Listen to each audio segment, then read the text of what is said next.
But damn, you got Amari Cooper out there. You got Njoku out there.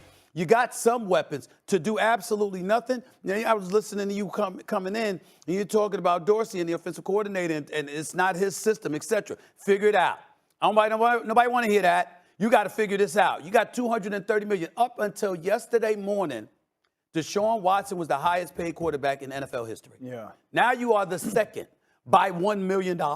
That's it, okay? Nobody wants to hear, okay, that it's going to take some time. Well, you had enough to that's what you put out there? You have all off season, sure. You have all training camp, and that's what you put out there? Like, they got out coached too. Like, the quarterback, okay, played like garbage. Well, that plan was horrible. The Deshaun Watson fiasco has been a tough watch for many reasons, with Browns fans living through the frustration of constantly hoping that next year might be better. Well, here we are. It's year 3 now, Deshaun is healthy, the team is loaded, and that was the result. With the controversial quarterback bringing a cap hit of $72.9 million in each of the next 2 seasons, the stress levels of anyone linked to the Cleveland Browns have just been significantly raised. Are we witnessing the start of a slow, agonizing downfall for one of the NFL's most long-suffering franchises? Or can Watson turn it around before it's too late? What a way to start the season for Cleveland fans. After suspensions, injuries, and endless drama, this was the beginning of the crucial campaign to steady the ship and set the team on a trajectory for glory. Everything was set up for success, with Watson receiving positive camp reports, the roster littered with talent, and the reigning coach of the year pulling the strings. Such was the optimism that Cleveland were even 2.5-point favorites over the Dallas Cowboys, who were one of the best teams in the NFL last year. Well, it didn't quite play out that way. Cleveland were a shambles, and Deshaun Watson was a big reason why. I know that they were missing both their offensive tackles, but still, Watson was off in so many different ways.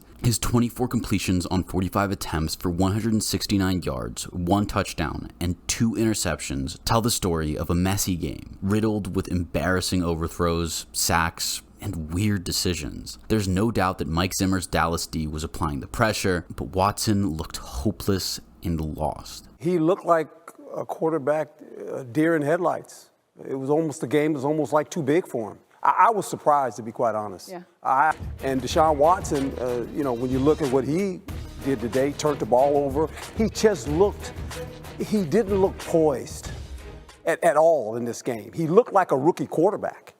And now he's got to fix it. He owned it. He said, this is one game, which is correct, it's one game, but you cannot let this continue to look like this or they're going to be in trouble. 6 sacks. Everything he does just seems labored, slow, and unambitious. And when he did try to make something happen downfield, damn was it bad. According to Zach Perales of CBS, there have been 1,752 times that a quarterback has attempted at least 10 passes that go 15 yards downfield. Of those 1,752 times, only once has a quarterback failed to complete a single one. That quarterback was Deshaun Watson. And some of those overthrows were magnificent, in a very bad way, of course. He took aim on several sideline shots that were so wayward they looked more like throwaways. It wasn't a hell of a lot better when head coach Kevin Stefanski kept things simple for him either. He threw 2 interceptions off tipped passes, which are often unlucky plays. I'm not so sure about these ones though. The first was on a short pass to the right, in which the DB looked primed and ready to make a play on the ball if it had got past the line of scrimmage. The second was another easy completion short left, thrown too high at Elijah Moore. Could Moore have done better?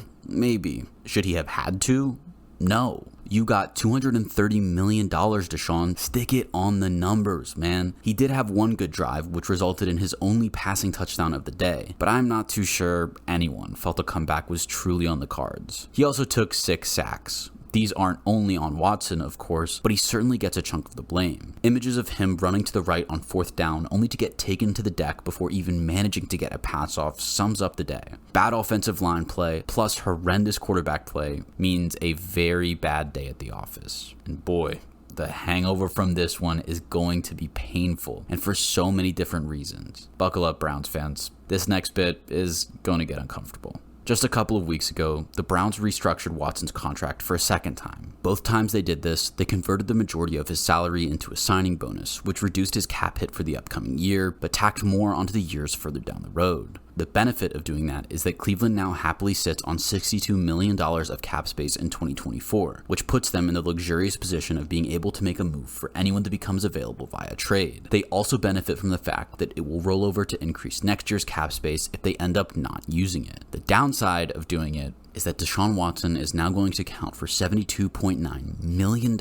against the cap in both 2025 and 2026. For context, that would be 28.5% of Cleveland's entire salary cap this year in 2024. Obviously, that is a hell of a lot of cap space to use on one guy, but hey, it's the quarterback, right? So long as he is playing well and elevating those around him, the team should be able to make it work. Does that sound like the kind of quarterback play we have seen from Deshaun Watson in the 3 seasons he has been in Cleveland? Not exactly. Okay, time for another painful bit. Not only are Cleveland paying an ungodly amount of money for some of the worst quarterback play in the NFL, but they also gave up an awful lot for the privilege to do so. The Browns sent 6 picks to Houston in exchange for who they hoped would be the face of the franchise. That included 3 first-rounders, a third, and 2 fourths. That's a lot of draft capital, which could have gone a long way to helping an already talented Cleveland roster get across the line. You only have to look at the journey Houston has gone on ever since the trade to understand the value of those picks. I am afraid there is still more salt to rub in the wound as well. The man who was replaced by Deshaun Watson, Baker Mayfield, has gone on to enjoy a revival of his career in Tampa Bay. He's fresh off a career-best 4,044 yards and 28 touchdowns, lifting the Buccaneers to a division win in 2023 and even a wild card round victory over the Philadelphia Eagles. Baker kicked off his 2024 campaign with a very impressive 289 yards and 4 touchdowns with a near perfect 146.4 rating. Whilst this did come against a far inferior opponent in the Commanders, it's hard not to look at the difference between Baker's 3-year, $115 million deal and Deshaun's fully guaranteed $230 million and wonder how things possibly ended up this bad for Cleveland. Of course, that isn't to suggest that keeping Baker in Cleveland would have produced a Super Bowl. Baker had his chance with the Browns and flashed some impressive play, but there was a reason why the team felt they needed to get rid of him after 4 years as a starter. Nevertheless, it has hurt watching him play at a far higher standard elsewhere for exactly half of what you're paying his successor. When you factor in the bad quarterback play, the insane amount of money owed over the next couple of years, the draft capital given up, and the fact that the quarterback you got rid of for Watson is thriving elsewhere, this could go down as one of the worst trades in NFL history. We haven't even factored in the reputational damage the trade did at the time. Remember, this wasn't a quarterback at the peak of his powers ready to come in and do damage. This was a quarterback who had just missed an entire season of NFL action because of serious allegations of sexual assault hanging over him, with legal questions still lingering. The trade took place on the 18th of March, exactly 7 days after a grand jury declined to indict Watson on criminal charges related to harassment and sexual misconduct. However, 22 civil lawsuits still remained. For many, the idea of making a man dealing with serious sexual assault allegations the face of your franchise was unthinkable. But that didn't stop the Browns from doing what they felt was best for their franchise, which led to many fans parting ways with their beloved team. The Columbus Dispatch featured emails from a long list of fans who had written in to say that they could no longer support the Browns, citing the decision to trade for Deshaun Watson as the reason. One man simply said, "I'm the father of 2 daughters and 3 granddaughters. I do tend to value humans and other living things over money, possessions, and NFL wins. Call it a character flaw." This longtime Browns fan is tapping out.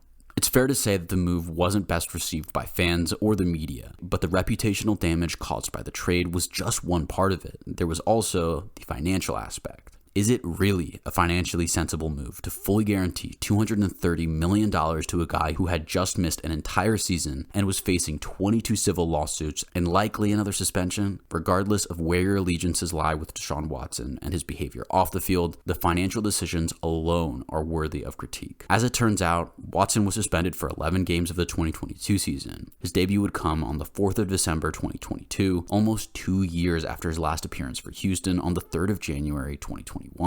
It is also worth noting that as a part of their giant, guaranteed contract for Watson, Cleveland set his base salary at just $1 million for the 2022 season, massively reducing his loss of earnings from the suspensions. See, they are a kind and considerate franchise. Okay, let's come back to the present day. Obviously, that was a horrendous way for Deshaun Watson's season to start.